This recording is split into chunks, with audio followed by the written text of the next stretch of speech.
Guys म चाहिँ अहिले के भन्छ पोखराको लेक साइडमा छु हैन। यहाँ चाहिँ म मर्का चिया बनाउँदैछु गाइज। यहाँ तपाईँ चाहिँ यो मर्का चिया बनाउन थालेको कति भइसक्यो? अहिले मैले मर्का चिया बनाउन थालेको चाहिँ लगभग 16 वर्ष।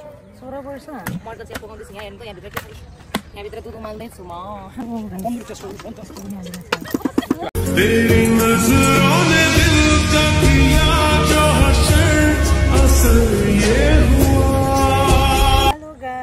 अहिले के भन्छ पोखराको लेक साइडमा छु हैन।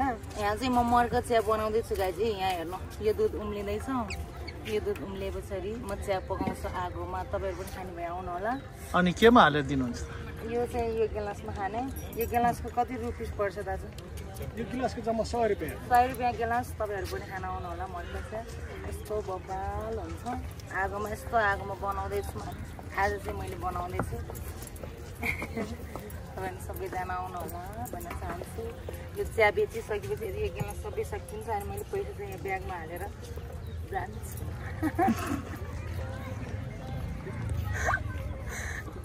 मर्का चिया पकाउँदैछु। यहाँ हेर्नु त यहाँ भित्र के छ?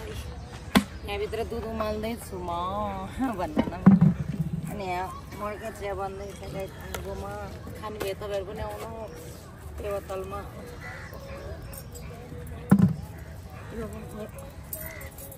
तपाईँ चाहिँ यो मर्का चिया बनाउन थालेको कति भइसक्यो? अहिले मैले मर्का चिया बनाउन थालेको चाहिँ लगभग 16 वर्ष। 16 वर्ष? अनि यसमा चाहिँ के हालेर बनाउँछ? त्यसमा फर्स्टमा तपाईको अर्गानिक माटाको भाँडो भयो। दाउरा अर्गानिक प्लास्टिक मिसावट छैन। अनि त्यसमा दुधै दुध पर्छ। हेर्नु यो सफल प्रोडक्ट दुधको पोका दुधबाट निर्मित। एक थोपो पनि पानी मिसावट छैन यसमा। यसमा यो जुन तपाईले पात देख्नुभयो यो तपाईको यसलाई तेजपत्ता भन्छ। हाम्रोतिर सिङ्क। यहाँ अहिले चाहिँ के हालिसक्नु भयो? यसमा अहिले तपाईको सुकुमेल छ, तपाईको मरिच छ, जिरा भुटेको, अनि अलैँचीको धुलो। अब नरिवल हाल्दैछु। नरिवल पनि पिस गरेर हाल्नु हुँदैन। यसलाई फ्लेभरको लागि तपाईको टुक्रा गरेर ठुलो टुक्रा हाल्नु पर्ने हुन्छ। अब यो मैले हाल्न सुरु गरिसकेँ। गाइस के हालेर बनाउँछ हेर्नु होला। यो पनि हालियो, नरिवल हालियो, काजु नि हो। अब यसलाई पनि हल्का 2-4 गेडा जति फ्लेभर यसको पनि दिनुपर्ने हुन्छ। जुम गरेर देखाउनु यहाँ। अब यसको पनि फ्लेभर धेरै हाल्नु हुँदैन, फ्लेभर मात्र हो। यस्तो यस्तो मिठो मिठो चिज हालेर तपाईले खानु भएको छ त? अब यो फ्लेभर हालियो। हेर्नु यो फ्लेभर गइसक्यो। काजुहरु पनि हाल्ने हो? हजुर। अब यो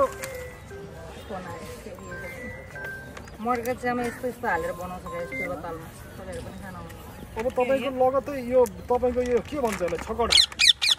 यो पनि दानै हालिहाल्नु यसलाई। बसुमती चिया 2 कप खान ल्याएको फेरि छ। बस्नु जम्मा कपको 100 रुपैयाँ स्पेशल चिया। गाइस उता बोलौँ। म चाहिँ छोक्रा हाल्नु भएको। अब यो पनि 4 गेडा यो पनि हालिहाल्यो। धेरै हाल्नु हुँदैन, फ्लेभर मात्र हो। अब त्यसको साथसाथै तपाईको यो पनि हालिदिहाल्नु अलिकति। अब यो काजु पनि 2-4 गेडा हाल्दिउँ। म खतरा बन्द रहेछ त्यसले। यो अनि त्यो हालिसकेपछि यसले अब यो पनि हल्का यसलाई फ्लेभरको लागि मात्र हो। यो धेरै हाल्नु पर्दैन। अब यो स्पेशल गाउँबाट ल्याएको तपाईको यो सिङ्कौलीको बोक्रा हाल्नु पर्ने हुन्छ। अब यो तपाईको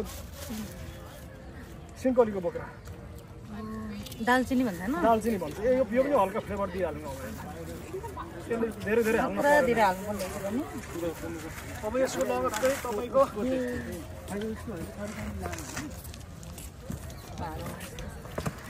अब के हाल्दैछ? अब तपाईको चिनीहरु यताबाट हाल्नु पर्ने हुन्छ। गाइस अब यो यसमा कस्तो कलर आयो देखाइदियो त?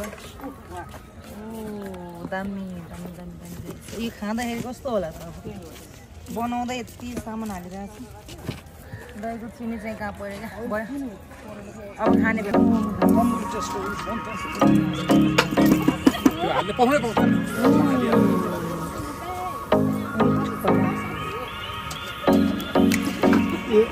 you will get